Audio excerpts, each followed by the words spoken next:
Soul Ministry mempersembahkan pengajaran dengan topik Syarat Yerusalem Baru. Saya percaya pengajaran ini memberkati kita semua. Tuhan Yesus menyertai.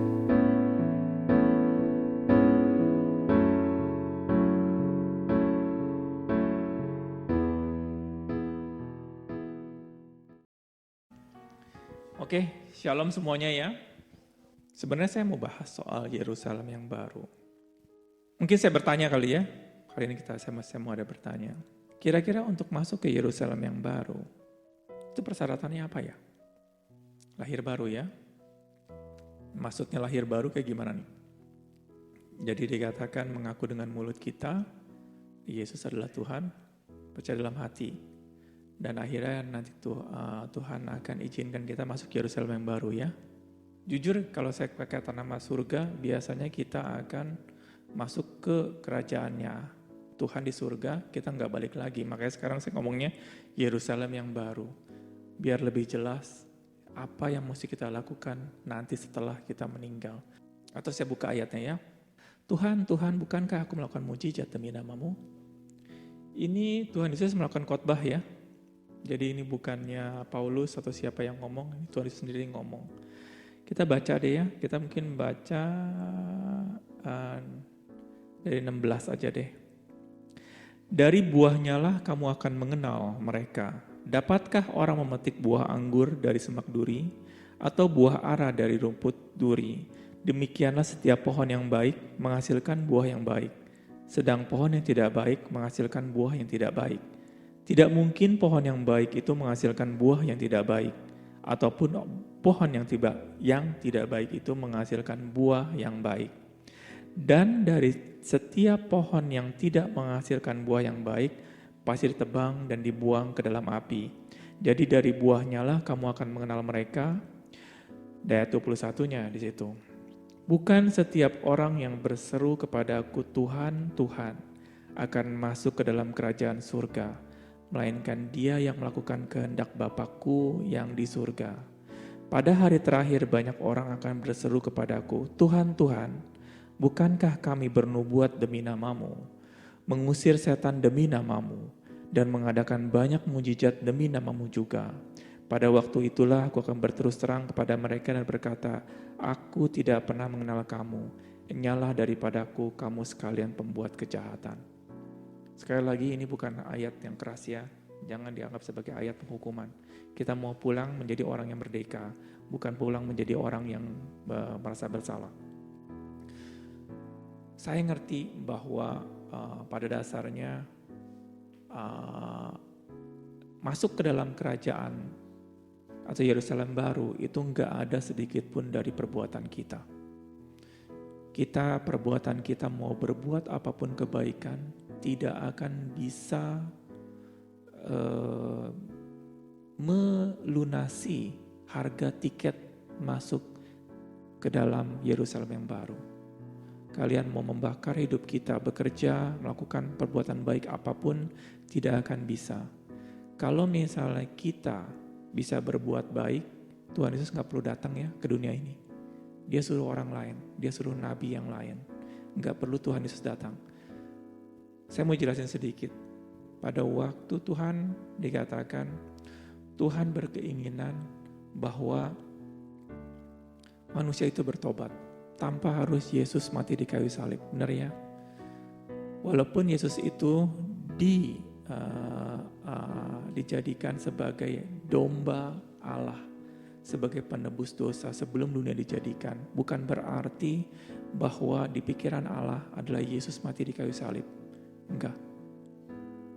Sekiranya mungkin kita semua harus berpikir kalau bisa Yesus tidak mati di kayu salib. Kenapa? Kalau kita mengatakan Yesus harus mati di kayu salib, kita tidak akan menghargai Yesus sedikit pun.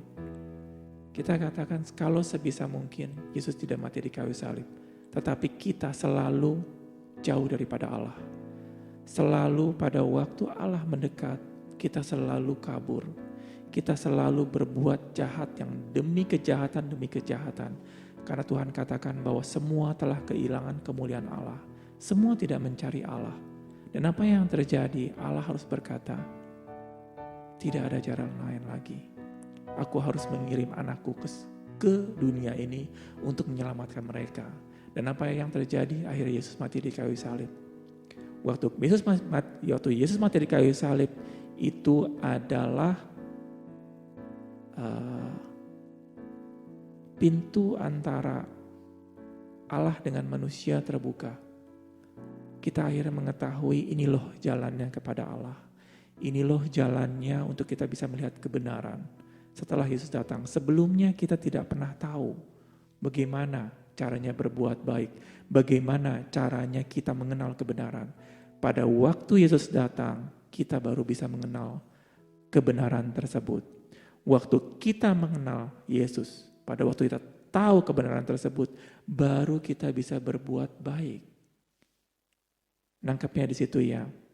Bukan kita berbuat baik untuk masuk ke dalam pintu tersebut, tapi karena kita masuk ke dalam pintu tersebut, karena kita mengenal kebenaran, makanya kita baru bisa berbuat kebaikan. Nah, yang jadi masalah adalah sekarang yang dikatakan, ada yang berkata, Tuhan, Tuhan, bukankah aku bernubuat demi namamu? Ini yang jadi problem. Pada waktu orang tidak menghargai Yesus. Kenapa orang tidak menghargai Yesus? Karena kita nggak pernah masuk ke dalam pintu tersebut. Karena kita nggak pernah mau mengakui bahwa ini Yesus benar-benar Raja kita. Yesus inilah pintu kebenaran yang harus kita masuki. Kalau ini ada pintu, kalau saya tahu ini pintu Yesus, saya berdiri di sini. Nah, saya katakan bahwa saya tahu, saya mengaku di sini Yesus sebagai Tuhan, sebagai Raja. Tapi kita tidak pernah mau masuk ke dalam pintu tersebut. Kira-kira gimana? Kalau dikatakan, tapi kan kok dengan mulut mengaku, hati percaya sudah beres. Yes. Tapi itu adalah kita dengan Tuhan. Yang tahu cuman kita dengan Tuhan. Kita manusia tidak akan bisa mengotak-ngatik. Mereka lahir baru enggak? Lahir enggak? Kita harus percaya bahwa mereka dengan mulut mengaku, hati percaya. Tetapi di sini adalah penting sekali. Jangan sekali kita terkelabui dengan gara-gara kita cuman hanya mendapatkan, kalau dikatakan kalau dengan kamu mulut mengaku, hati percaya, sudah beres. Enggak. Ini dia punya ayatnya, ini keras sekali. Kalau saya katakan, di akhir nanti akan ada orang kan cuma mengaku-ngaku, tapi mereka nggak mau masuk ke dalam pintu tersebut. Bagaimana cara masuk? Satu akan kelihatan. Di ayat yang terakhir. Inilah tanda-tandanya. Pada waktu itu, di ayat 23, pada waktu itulah aku akan berterus terang kepada mereka dan berkata, aku tidak pernah mengenal kamu. Mungkin kita mengenal Yesus. Mungkin kita katakan bahwa saya mengaku Yesus adalah Tuhan. Saya percaya dengan mulut saya, saya percaya dengan mulut, saya mengaku dengan mulut saya dan percaya dengan hati saya. Tetapi bisa nggak dari kita, nanti kita mengatakan bahwa Yesus mengenal saya. Kalau kita mau masuk ke dalam pintu tersebut, sudah pasti Allah mengenal kita. Sudah pasti sok mengenal. Gimana caranya kita mau masuk ke dalam pintu tersebut? Tuhan katakan, aku adalah pintu. Barang siapa masuk ke dalam, saya lupa dia punya ayatnya. Jadi, kunci dalam masuk ke Yerusalem yang baru, bukan kita mengenal Yesus. Bukan. Yesus yang mengenal kita. Untuk masuk ke sana, kita butuh yang namanya masuk ke dalam pintu tersebut dan kita melakukan yang namanya hubungan. Kita nggak bisa masuk ke dalam itu, cuman masuk akhirnya kita kembali keluar lagi. Enggak. Karena kalau orang sudah masuk ke dalam pintu tersebut, kalian akan amazed. Amazed itu kalian benar-benar takjub sekali dengan siapa Yesus tersebut. Pada waktu kalian masuk ke dalam pintu tersebut, sudah pasti Yesus akan mengenal. Karena kenapa? Tidak akan. Kalian kalau misalnya kalian punya di rumah, kalian ada pintu rumah ya, Setiap orang rumahnya pada ada pintu. Pasti nggak ada sebuah rumah tuh nggak ada pintunya. Waktu kalian ini di dalam, kalian membuka pintu tersebut kepada orang strangers, apa ke orang yang kalian kenal? Yang kenal. Waktu kalian kenal, kalian buka, suruh mereka masuk. Dan baru mereka kamu undang masuk ke dalam. Tapi kalau strangers diundang enggak? Kalau kamu tidak mengenal, tidak akan disuruh masuk. Begitu pula, waktu pintu itu terbuka dan kalian masuk ke dalam pintu tersebut, karena Yesus sudah mengenal kalian dan kalian diundang masuk ke dalam. Pada waktu kalian mau diundang masuk ke dalam, kalian perlu yang namanya untuk memperkuat kalian. Karena kenapa? Bagi Tuhan, Tuhan gak perlu kesaksian kalian. Tapi kalian perlu kesaksian di dalam Tuhan untuk meyakinkan diri kalian bahwa Yesus mengenal kita. Yesus mengenal saya. Ini yang penting sekali. Karena terkadang kita hanya cuma mau saya mengenal Yesus. Saya mengaku Yesus adalah Tuhan. Saya tahu keinginan Tuhan. Tetapi kita tidak pernah bertanya sama Tuhan, Tuhan mengenal saya atau tidak? Sekali lagi, ini bukan penghukuman. Karena ini sumber masalah yang kita hadapi di dunia ini. Pada waktu kalian pada waktu kita mengalami kekecewaan, pada waktu kita mengalami masalah, biasanya, karena kita nggak mengenal Yesus. Di situ, kita nggak mengenal pribadinya Yesus dan kita nggak mengalami yang namanya hubungan dengan Tuhan. Kalau sampai akhirnya saya ambil contoh, pada kita mengalami masalah hidup, kalau kita kekurangan finansial, kalau kita mengalami sakit penyakit, terkadang kita mengemis sama Tuhan, benar ya? Tuhan tolong sembuhkan aku, Tuhan tolong bereskan masalah ini. Kita nggak pernah berpikir sedikit pun apa yang dipikiran Tuhan terhadap kita. Selalu yang kita pikirkan adalah pikiran kita kepada Tuhan. Tapi kalau kita mau balik sedikit, apa yang ada dalam pikiran Tuhan pada waktu saya berdoa seperti ini? Kalau kalian berpikir sedikit seperti itu, kalian tidak akan pernah meminta lagi sama Tuhan. Karena kenapa?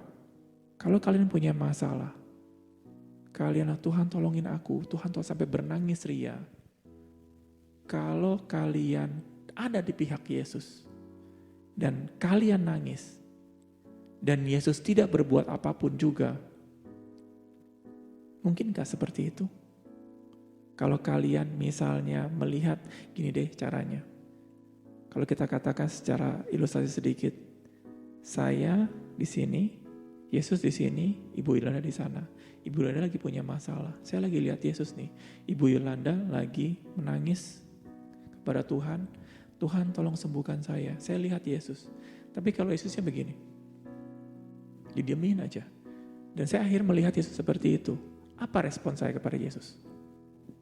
Saya akan bingung. Kok Yesus gak ada rasa kasih sayang ya? Ini Bu Yolanda sampai menangis-nangis minta ditolong. Tapi Yesus begini, lihatin terus. Hati saya akan keras kepada Yesus. Kok seperti ini Yesus ya? Ibu Yolanda punya masalah tapi Yesus gak mau bantu. Tapi kalau kalian mau membukakan dari firman Tuhan, waktu kalian melihat Yesus, ada seseorang yang punya masalah, kalian akan amazed. Yesus tidak pernah berlambat-lambat. Dan dikatakan waktu kalau dia punya masalah, dia akan langsung datang ingin menyelamatkan. Di sana, pada waktu kita berpikir seperti itu, kita tidak akan menangis kepada Allah. Kenapa? Rasa percaya akan timbul. Karena Allah begitu baik. Karena kita masuk ke dalam pintu tersebut.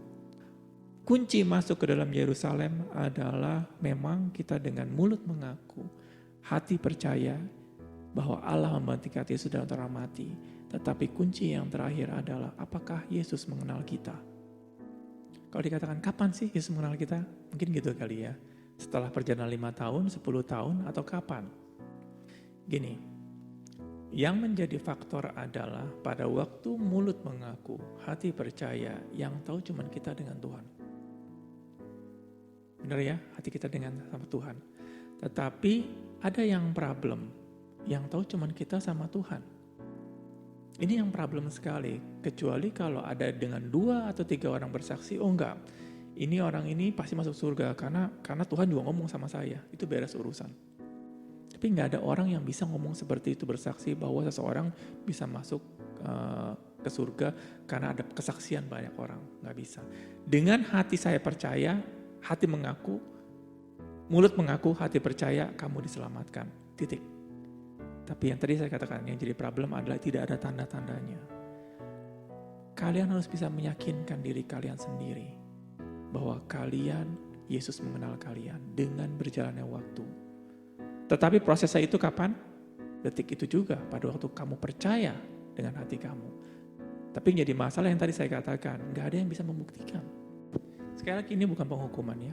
Jangan kalian akhirnya menjadi bingung setelah ini, enggak. Kita mau tekankan bahwa semakin kita berjalan di dalam Tuhan, kita semakin mengerti tertib hidupnya dan punya hikmat. Bukan terombang-ambing dengan, kalau orang katakan bahwa Ko Hengki belum lahir baru. Saya bilang saya belum baru, saya pelayanan segala macam. Itu bukan lahir baru ya. Kalian punya pelayanan, kalian baca firman Tuhan setiap hari segala macam. Itu bukan lahir baru. Lahir baru itu dari hati kalian mengetahui bahwa Tuhan yang menyelamatkan hidup saya. Dengan hati mengaku bahwa, dengan mulut mengaku Yesus adalah Tuhan dan hati percaya bahwa Allah membangkitkan dari orang mati, itu kita benar-benar mengetahui bahwa Allah benar-benar menolong saya. Saya dulunya yang bejat, yang hancur, akhir Tuhan selamatkan. Tuhan thank you banget. Itu yang namanya lahir baru. Contohnya gimana? Adalah orang yang pertama kali lahir baru adalah orang disalibkan ya. Itu dia gak melakukan apapun loh setelah itu. Karena dia langsung mati, karena dia juga gak sempat untuk melakukan apapun. Tapi kenapa dia masuk surga?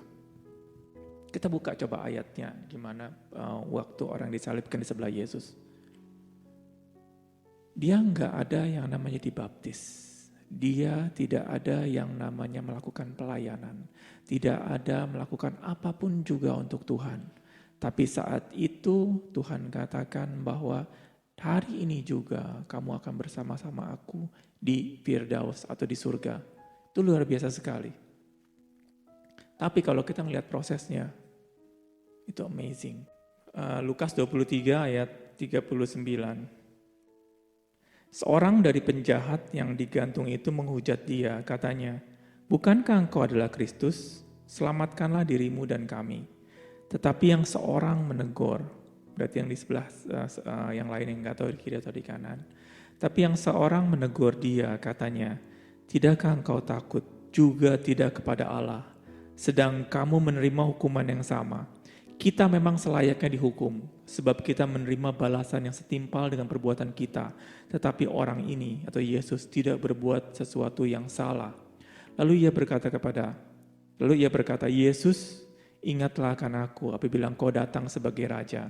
Kata Yesus kepadanya, "Aku berkata kepadamu, sesungguhnya hari ini juga engkau akan ada bersama-sama aku di dalam Firdaus."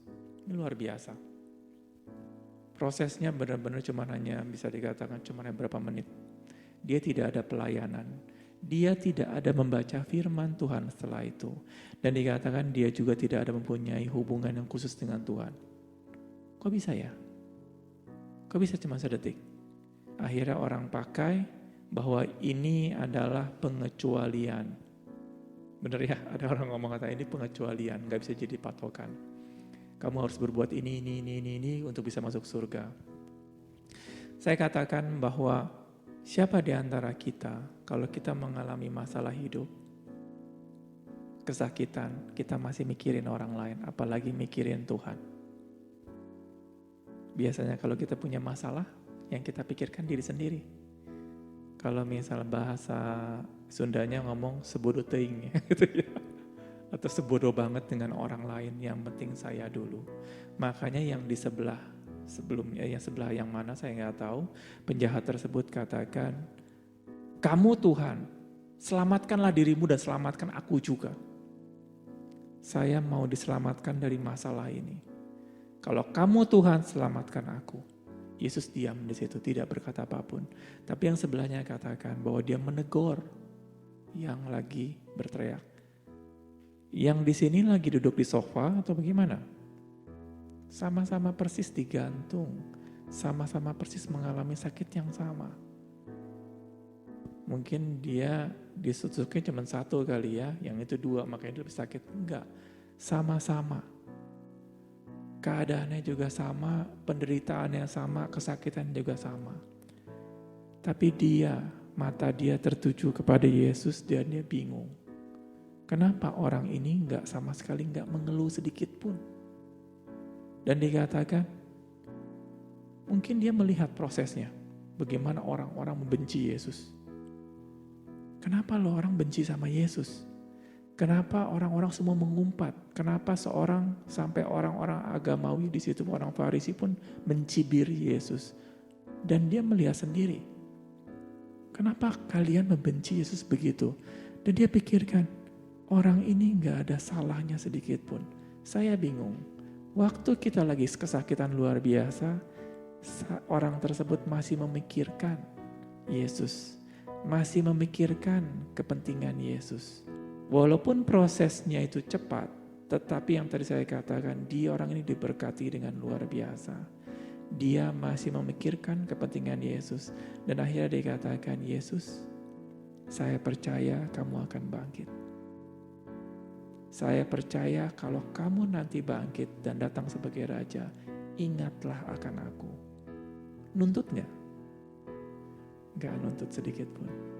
Gak ada mengatakan saya harus masuk ke dalam surga.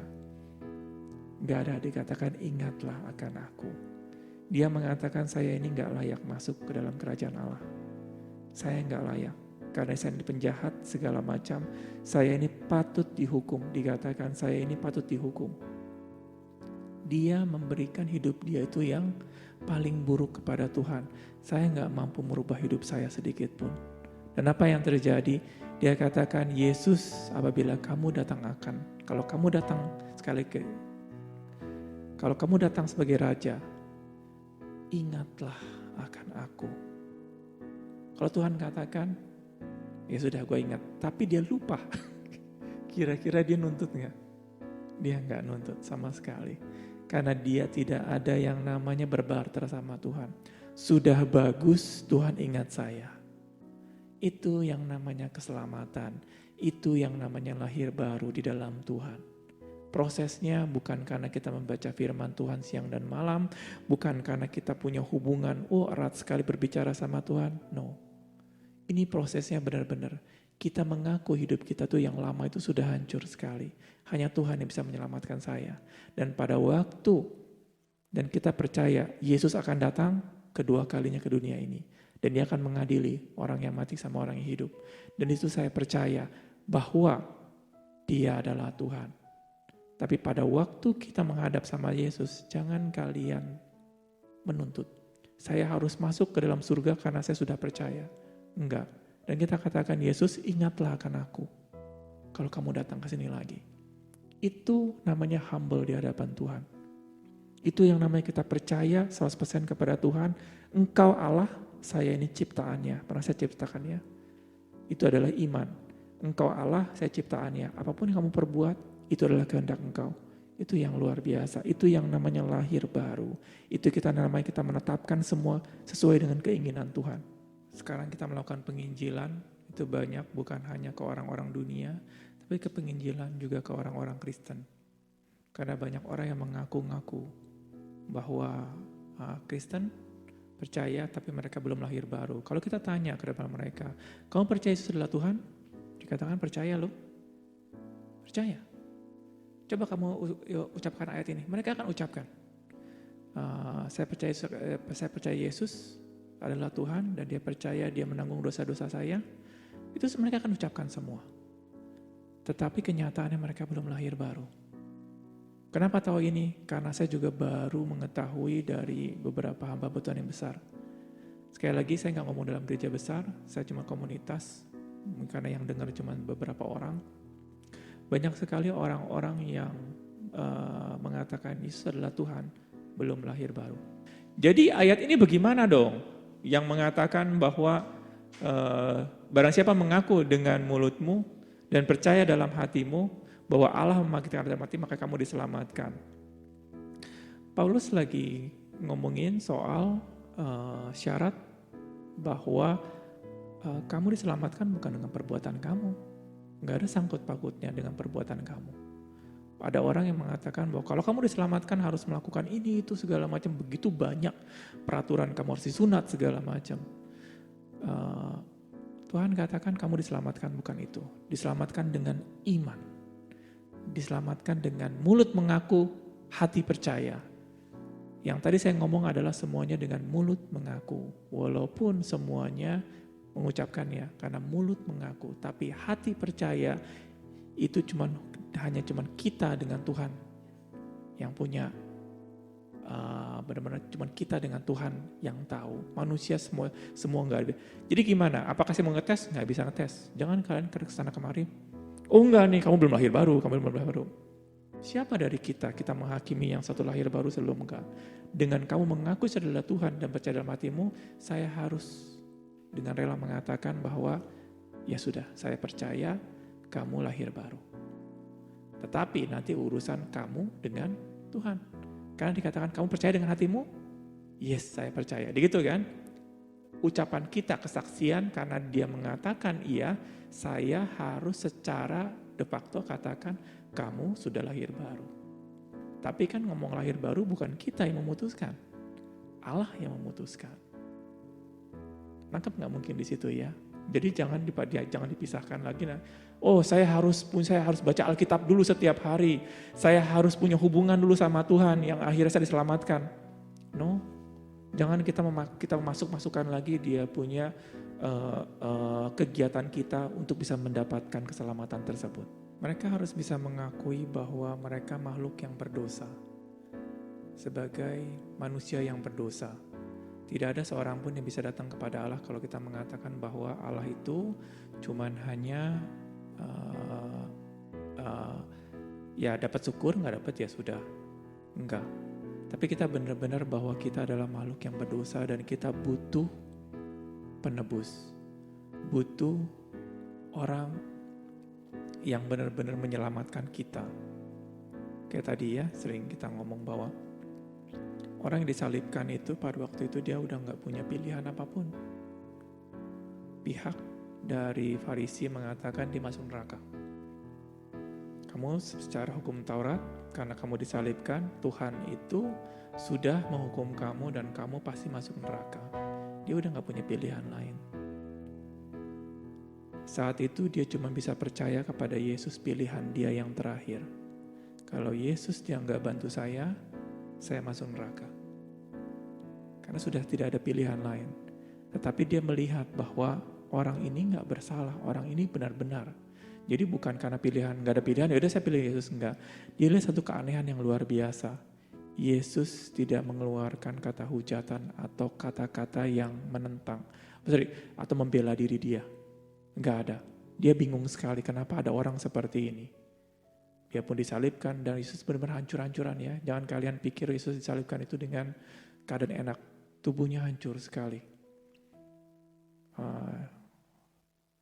Benar-benar orang-orang mengolok dia semua.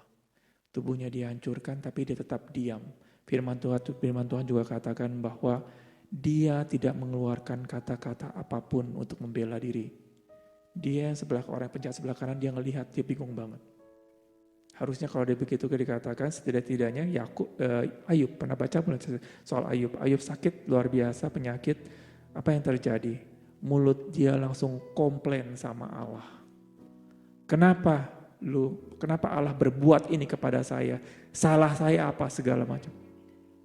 Ya, komplainan keluar. Tapi Yesus dengan begitu penderitaan yang luar biasa dia diam. Makanya dia katakan bahwa kamu dan aku selayaknya dihukum seperti ini. Tapi Yesus ini tidak ada salahnya apapun. Itu iman yang luar biasa. Walaupun tidak ada proses mengaku, percaya dalam hatimu, Allah berkenan mati, tidak ada proses secara tadi ya kalimatnya. Dia benar-benar Tuhan katakan, itu benar-benar luar biasa. Itu jaminan kalau bisa dikatakan, orang ini yang benar-benar yang pertama kali masuk ke dalam surga. Karena Tuhan katakan, detik hari ini juga, dari mulut Tuhan sendiri yang kamu ada di surga. Kita gak ada loh seperti itu loh. Siapa dari kita, Tuhan pernah janji kepada kita, detik hari ini juga kamu ada di surga. Tidak ada. Tapi dia punya prosesnya, ini bukan proses yang simple. Iman yang luar biasa sekali yang harus dia melupakan diri dia, melupakan kesakitan dia. Dia menatap Yesus dan dikatakan dia ini benar-benar Allah. Itu iman. Gak ada perbuatan kebaikan apapun. Malahan Yesus katakan dia juga amazed. Kenapa kamu bisa melupakan kesakitan kamu? Dikala posisi yang seperti ini kamu masih ingat tentang, masih memikirkan Yesus lah kasarnya seperti itu.